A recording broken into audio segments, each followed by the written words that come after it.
Morning everybody, hope I don't trip off the stage, that wouldn't be a good opening. So I am Chief Learning Officer for PwC.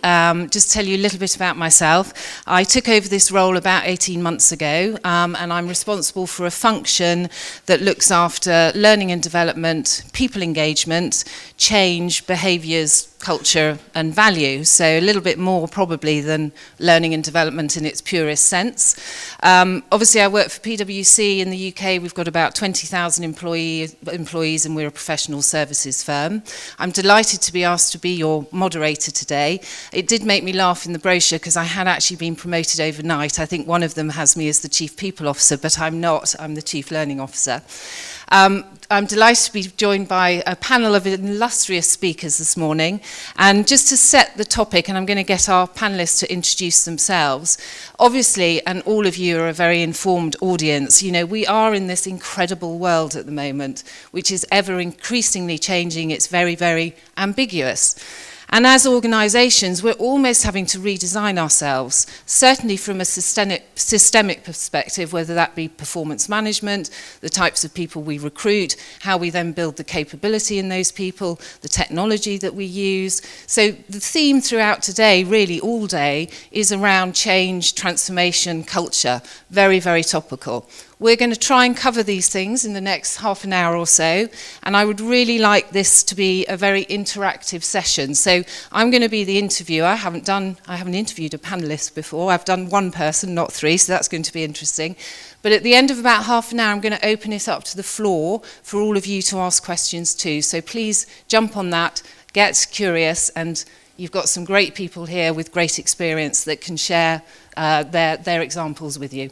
So, panellists want to come up here, and I'll get you to introduce yourselves. And I think we've got to sit in the order, apparently. All right, okay.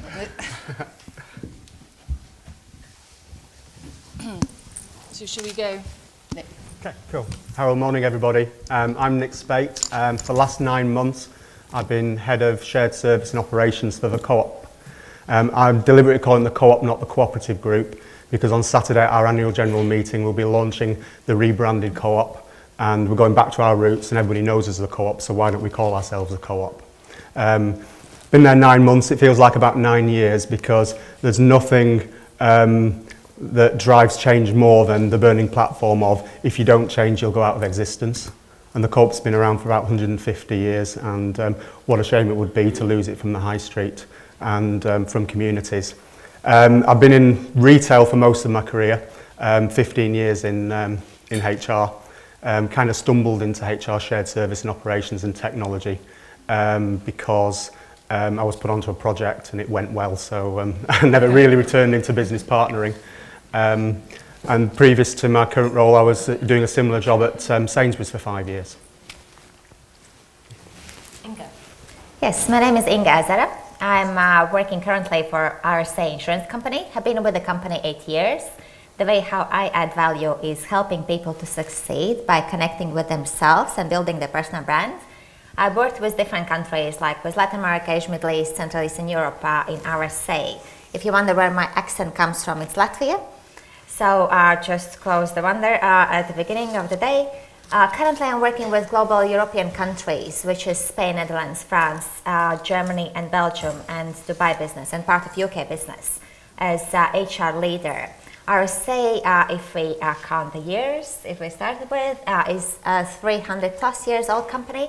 And yes, I agree with you that we constantly need to keep changing and enhancing and learning new things, which is a challenge with and for 300 years heritage company, we have great capability, but the change mindset is the one that we need to get better on.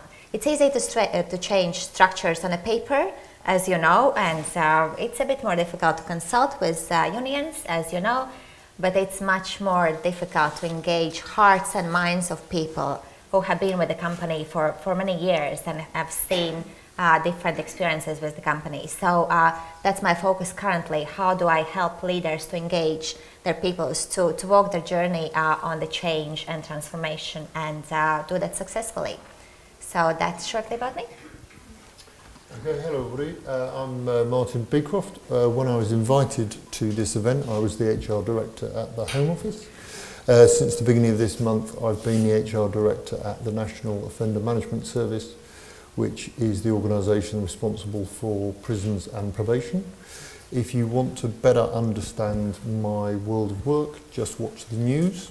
We were the first 15 minutes of Channel 4 News last night. We were the first 10 minutes of BBC News last night, and we've got specials on BBC News every day this week. The reason for that is because it's the Queen's speech, and we are announcing major reform plans, and the government wants public interest to be high in that.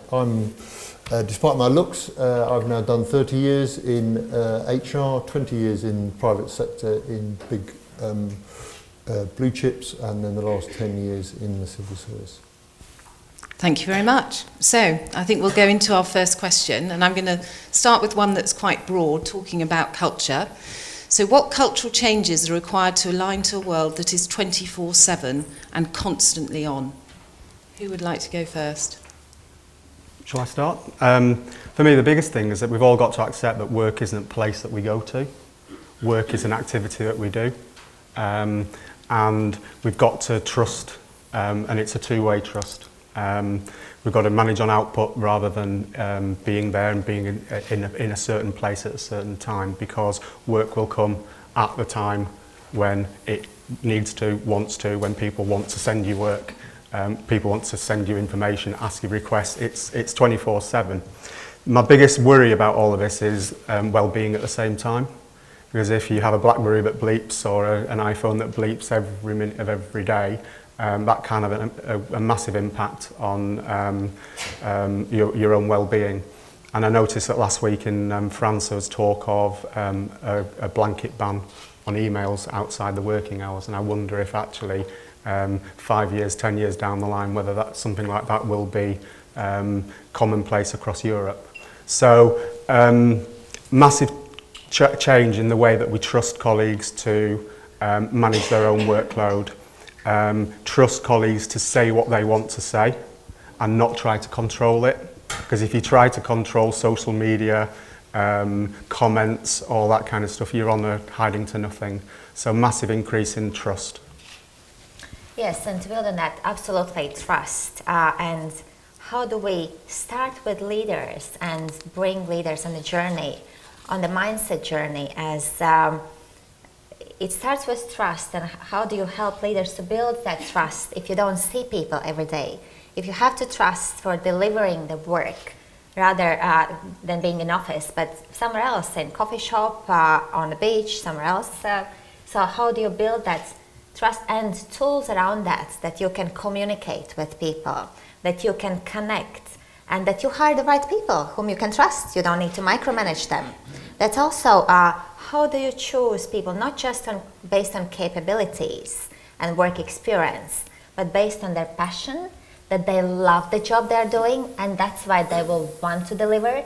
They will want to progress their careers wherever they work, whatever they do, but they're really passionate about the job they do. And then you don't need to micromanage and you don't need to control. But it all starts, yes, with trust. And how do we help leaders to shift the mindset from seeing people in office, but connecting with them and showing the trust to them? As we can compare with if you have children, if you show the trust to children, then they will behave. If you don't trust them, they will misbehave. It's the same with employees, that show the trust and they will deliver if they are the right people for your team and company. So Inga, you mentioned right at the beginning there engaging with senior stakeholders. So how do we engage with senior stakeholders to actually form this coherent culture and then engage with their people in the right way? I'd say it starts with goal setting. Helping leaders to set the goals, not like general ones, but measurable ones, so they can measure the results rather than hours that people spend in office. So it starts with engaging and talking through, what does performance currently mean? What does performance management mean? Do we manage based on hours in office, or do we manage based on outcome that you get from the employees that work for you? So that starts with kind of same tools and techniques that we have been using, like performance management, goal setting, and other things, but shifting slightly the way how we use them and the way how we apply them. And it takes time. We don't succeed from the very starting point. The most difficult thing is to change the mindset and approach. If the leader has been with the business like 30, 40 years and have done the goal setting or performance management in one way or the other, it's much more challenging to kind of help them to shift the mindset that we're not measuring the hours now, we're measuring the output and the results, and they're focusing on the results. So it's a challenge, and we as a company are on the journey how to help leaders to shift the mindset. And Martin, we hear constantly about the possible death of the employee engagement survey. How do you keep in touch with your employees to ensure that, you know, they are up to speed with everything and they're helping your organisation stay very relevant? Because I think relevance is a key word in our world at the moment. Well, two things. The data's really clear that 2/3 of influencing on employees is their line manager and their peer, both about 33%. Nothing else is more, nothing else is 10%. So senior management, communications, nothing whatsoever. So looking at that data, it appears to me put a disproportional effort into the quality of your line management and the empowerment of your line management to be engaging leaders. And actually, so make sure you've got a coherent narrative, make sure you've got corporate communication, but actually allowing them to be engaging, motivating human beings and leaders in some world of work, an increasingly diffuse place. Not exclusively, there'll be loads and loads of institutions and places of work that will remain fixed, prisons being a good example, hospitals being another good example, so this isn't about uniform. So put your efforts into that, and then also peers, then it's about teams. And it's about those spaces feeling magic. It's about those spaces feeling magic and creating that atmosphere, rather than a sense of here are smart people at the top driving down stuff and obligations and what people have to do. Nick, would you add anything from your perspective? Yes, I think you talked very much about the magic. The magic is sometimes quite difficult to create when it's probably when it's a prison or when it's a convenience store where they've got a set number of hours to do a job.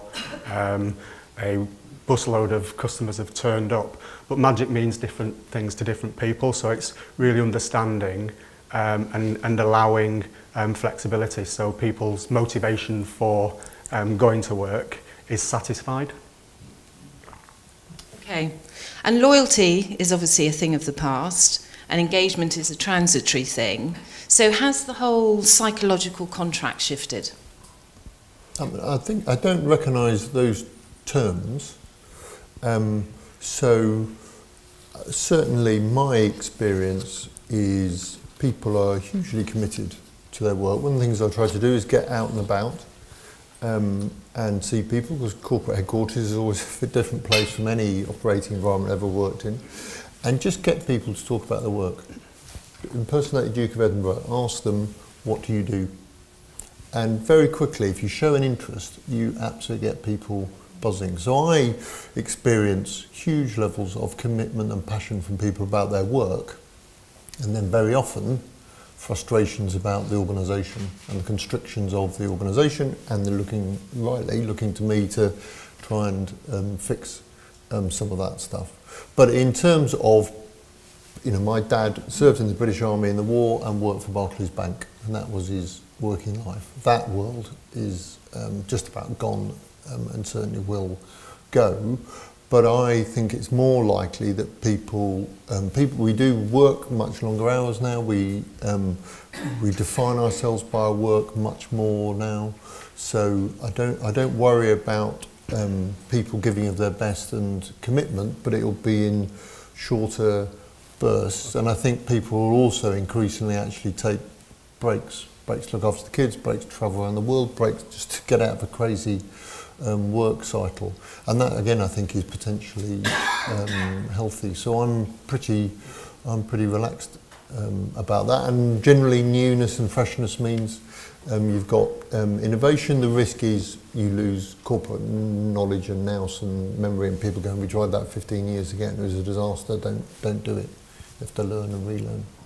Yeah, I think that's what shifted in terms of loyalty is that focus on loyalty towards the company to focus on loyalty towards my profession or the job that I love doing. As you mentioned, that previously people worked long years with one company. Now people are connected and more loyal to the job they love doing. So if you provide them the job they love doing and the content and the culture and environment, they will stay loyal to the company, as they are much more loyal to professionally what they love doing rather than company that they work for. And that's why from company leadership perspective, we need to ensure that there are other factors that currently work on their engagement. And to add to what you might mention, that engagement factors have changed. People, some people would like to take more time off to be with their families. Some people would like to take time off to travel or to do something else, or additionally to their current focus of the role, be say internal comms facilitators or champions and work with internal comms systems and to do thought leadership additionally to their role. So the factors that influence engagement has changed, and to come back to the first point, the loyalty has shifted from the company to a profession or to the job content that they love doing. What about the Millennial Generation, though? So in PwC, and this is a surprising stat when people hear it, but we have 67% of our UK population are millennials. Our average age is 27. And if you open up anything in the press, they talk about the Millennial Generation being quite different, and one of the things being this absence of loyalty. So I'm not sure I'm seeing in our profession necessarily that loyalty to a profession. I think it's more about the millennials wanting to build their CV and moving through the workplace in quite a transient way. But Nick, do you have a view from your industry? Generally, I still believe that loyalty isn't non-existent anymore. And loyalty works two ways. So it's not just about our employees and our colleagues' loyalty to us and our organisation. It's also about our loyalty to our colleagues. Yes, I believe millennials have got different expectations and higher expectations of what their opportunities will be, and actually they're probably going to be working a heck of a lot longer than we will have to, hopefully, touch wood, and it's quite right that their expectations are raised. There's no longer such a thing as a job for life, so I'm a firm believer that you manage your own career, you manage your own development, and it's quite right that they should have high expectations and do what they need to do to set themselves up for a successful career. But that doesn't mean that loyalty is dead. There are 72,000 people work for Co-op, and there are a heck of a lot of those that are very loyal to the cooperative brand and to their teams and to their line managers and to their shops and their funeral homes.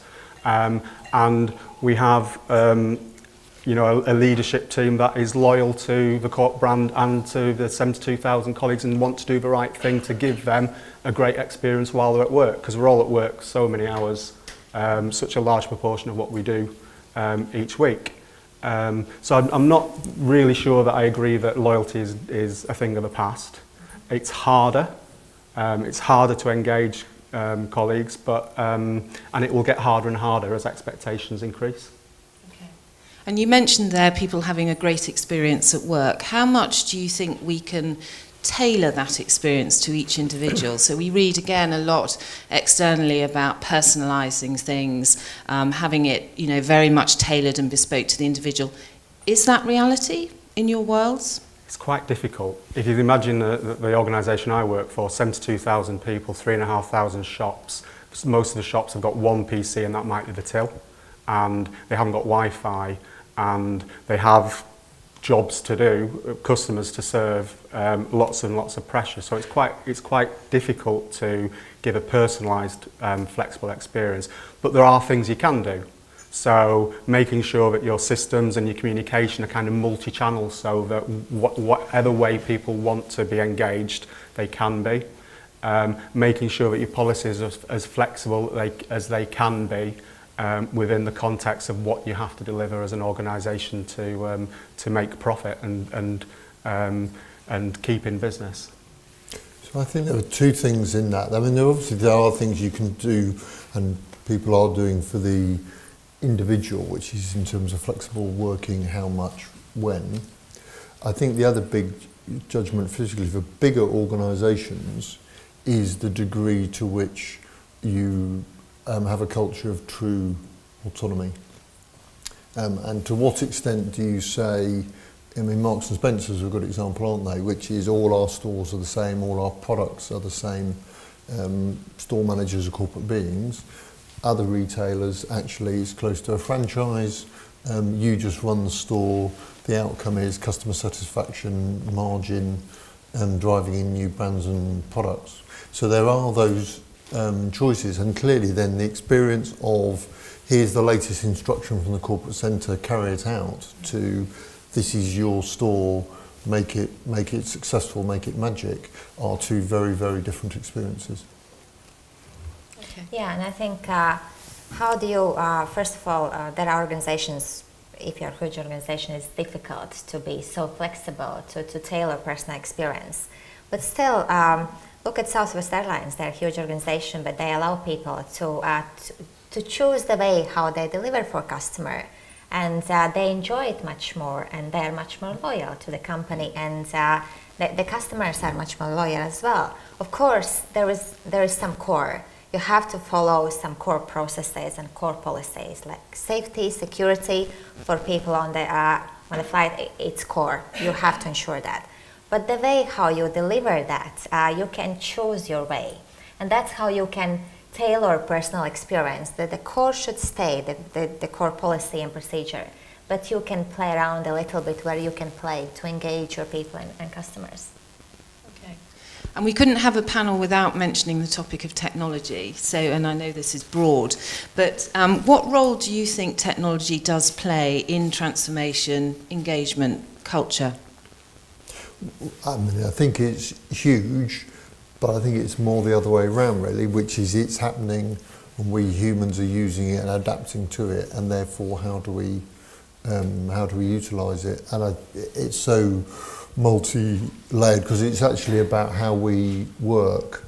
So now we've got HR technology where, with the equivalent of this sort of thing, you can do all your HR transactional stuff like that, which to somebody 30 years ago would have just been unbelievable. The ability to communicate both through sort of email and things like that, but video conferencing, all those sort of things are absolutely huge, and I think that'll become more important. I mean, basically my view is that the flourishing of human beings in life is ultimately based around togetherness rather than the individual, and that's why work is so important.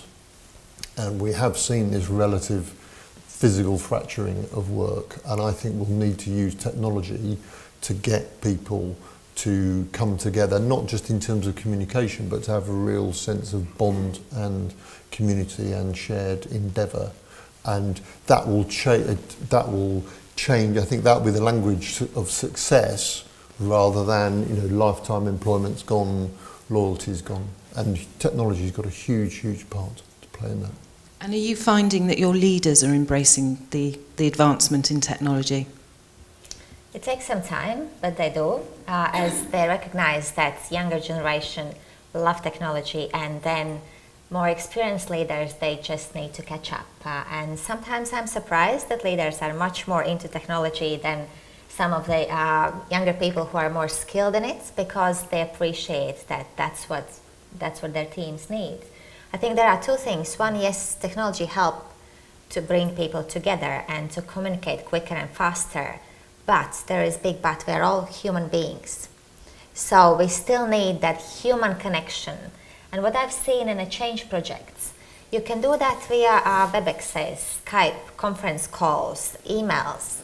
But until you don't meet your change team from different countries at least once or twice during the project, it's not as effective collaboration as when you meet people and you talk with them, you go out and have a drink and connect with them personally. And then, yes, you can pick up the phone, you can send an email.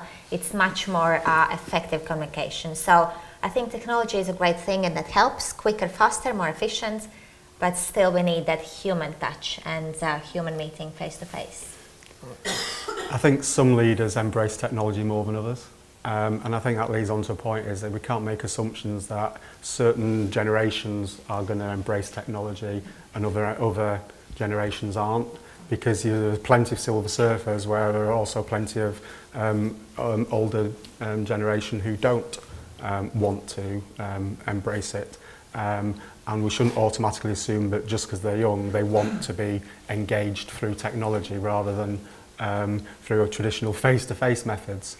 I also worry a little bit with technology that it's advancing so quickly that where we're going to go next, and you hear about artificial intelligence, machine learning, robotics, and what kind of an impact is that going to have on the workforce and on engagement in the future. And answers on a postcard, because you wouldn't have thought 10 years ago we'd be where we are today. So where we'll be in 10 years' time. It was interesting you mentioned artificial intelligence, because I was thinking that as well. And obviously we, in PwC, we are turning our mind to what place does AI have within the organisation and what does that mean for the future of job design, roles and responsibilities. But I mean, I am a strong believer that you can never lose that human contact. It will always have its place, but there's an element of redesign that needs to constantly evolve as we move forward. Absolutely. So we've talked a little bit about change. Just to personalise it now from your own organisations, can you share with the room an example of a change that you're looking to implement in the next 12 months to increase your employee engagement? I can, and you can hear it from me, but again, if you watch the BBC, they'll tell you all about it as well. Which is the Secretary of State Michael Gove, when he's not out and about campaigning for Brexit, is following a radical approach to prisons, which is driving autonomy. And he did it in education, and he's committed to doing it in prisons, because his world view is that intimacy and human connection and care for one another at a human level is what matters, and therefore bigness, big corporations, big government, however defined, will inevitably be rule-bound and bureaucratic and crushing. So an interesting time to be working with him. And I think the best insight for us about where we're going is actually from the state of Tennessee. And the reason, the Education Department of the state of Tennessee, because when he was in education, they spotted that Tennessee was dramatically improving its school performance compared to the other 49 states. So they went over and had a look. And the Education Department had a really straightforward model that is really, really difficult to deliver. 4-quarter grid. The first thing is autonomy. So give people authority and power and discretion. Don't try and set rules. Don't try and do one size fits all. Give people their space. The second thing you do is you set standards, but you set standards which don't inhibit that autonomy. The third thing you do, again in that construct, you do hold people to account, which in the public sector is quite straightforward because we're awash with inspectorates and the rest of it, so that's in place. The fourth thing, which generally in my experience is lacking in organisations, is you have meaningful performance metrics that measure outcomes, not processes, because that's all you're holding the people to account. And then again, particularly for the public sector, you're completely transparent about that, which is therefore the development of SATs in education, therefore the publication of school league tables. And it's the combination of those, the successful combination of those four, mean that you then create a very distinct culture, and I think that's more than enough for us to be working on for quite a few years, because it's then about people. It applies across the civil service, but people in, particularly in prison and probation, no longer look up for rules and direction. Fill the space. You're responsible for these few hundred offenders. It's your job to hold them safely, to make sure that they're not a threat to the public, but also to help them turn their lives around and become good citizens. Thank you. Inga? I'll share the change that we recently implemented across European countries during the last couple of years.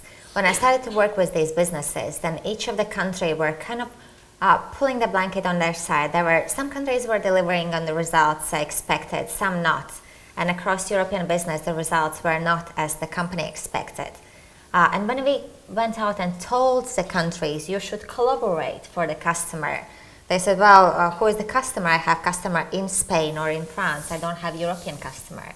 So, but from strategic perspective, we saw that we have international customers in different countries, the same companies. So we need to help people to see that and collaborate across. But when you go and tell collaborate, of course it doesn't work.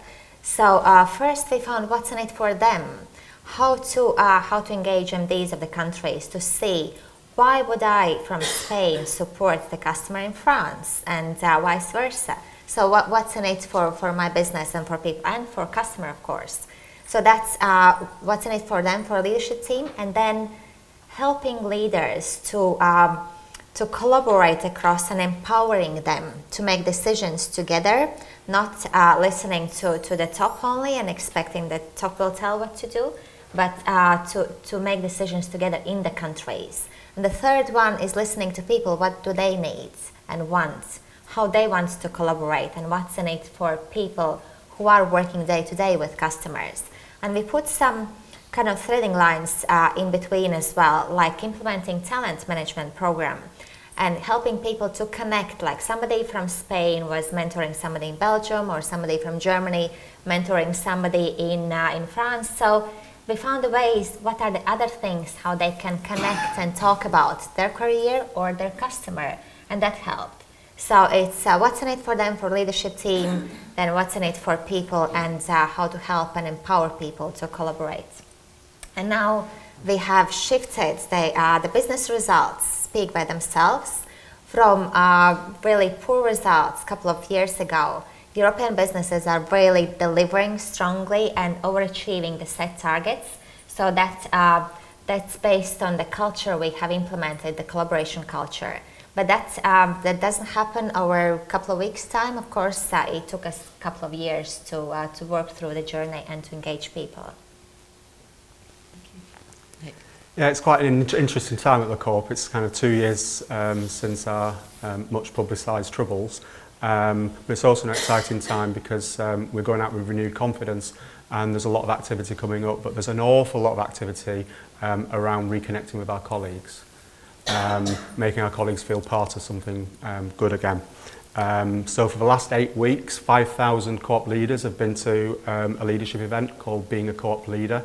Every event was led by a member of the exec team.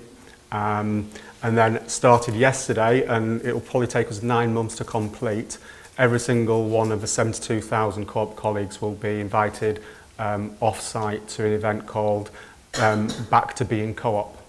And at that we'll be introducing our new ways of being Co-op, which are kind of 4 kind of values, and the freedom formula, which is all around like-minded people using their own judgment for the benefit of the communities and members.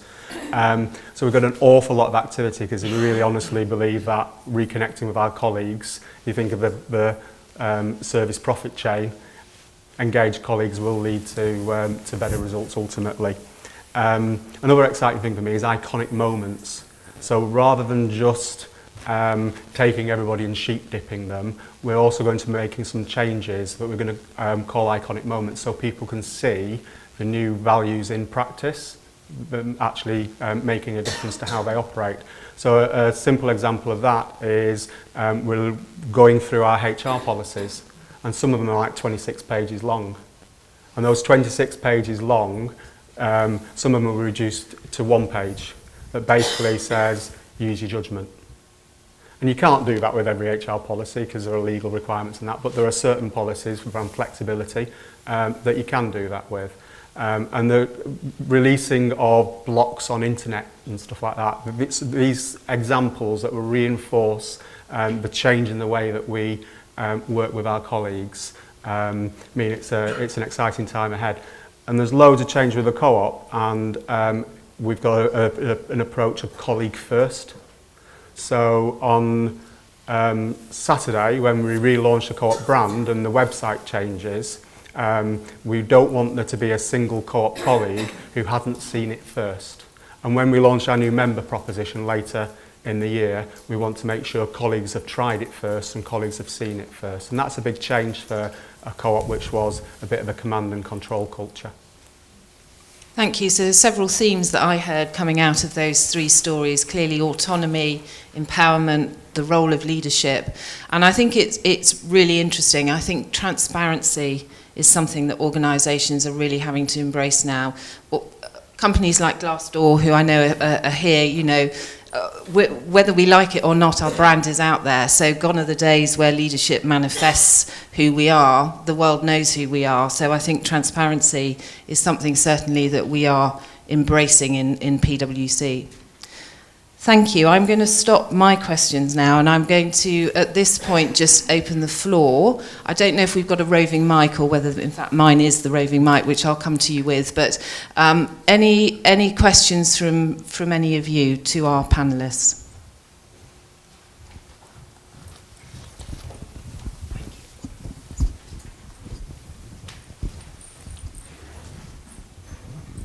Hello, sorry I can't see you, Louise. I'm also Louise Mayhew from DEFRA. My question is, we were talking about the importance of line management on engagement. What about in situations where you have line managers managing remotely? And it also sort of fits with the technology question as well. So where you've got, say, a number of different locations and you're having to manage a team in several different locations that you can't meet with regularly. So the first thing to say is when you first start that job, don't think these people are remote. Go to them, be Mohammed, go to the mountain. You've got to do that. You've got to make connections. So the first thing as a leader, what you're doing is you're showing that you're interested in them. You're showing that you are giving to them, that you are going to see them. And generally, I would put effort in getting people together. Now, you know, immediately I can hear all sorts of civil service rules about you're not allowed to travel and you basically have a budget and the rest of it. But ultimately you've got to lead. And I think of an example of that. I was in an organisation that got taken over, and we were in London and the company that took us over was in Edinburgh. And actually both of us were really committed to getting to know each other as colleagues. So we were regularly on the plane up and down, more or less up to Edinburgh to be fair. So therefore, when the phone went, oh, hello, Martin, it's Gordon, it wasn't a stranger. There was that connection. So I think in the early days, you know, anyway, you know, the basic leadership manual, isn't it? Get to know your team. I do, maybe it's just my generation, I can't conceive of a position where you don't make more effort to make that human connection initially. Because if you don't, I just don't think you'll form sufficiently. It might be that, you know, somebody aged 20, you don't need to do that, and who's this eccentric person coming to visit me, why aren't they Skyping me?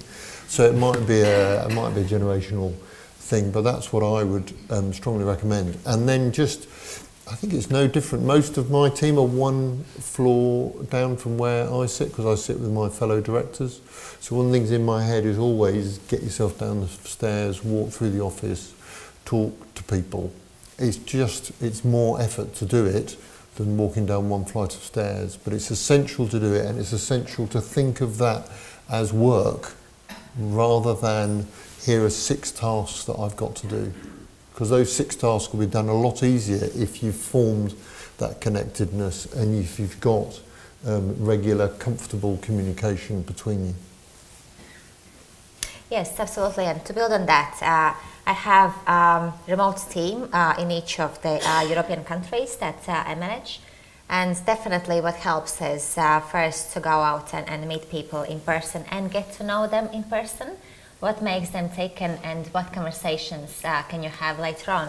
But then you have to put in place some framework. Is it weekly one-to-one calls or monthly team calls and then quarterly team meetings, despite the expense management challenge and other things that company you need to manage in a big company. You have to find the ways.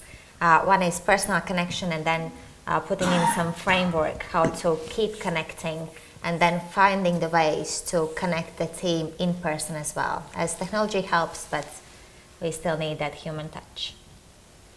Okay, thank you. Sorry, I'm conscious I can't see a whole table over here. Any other questions?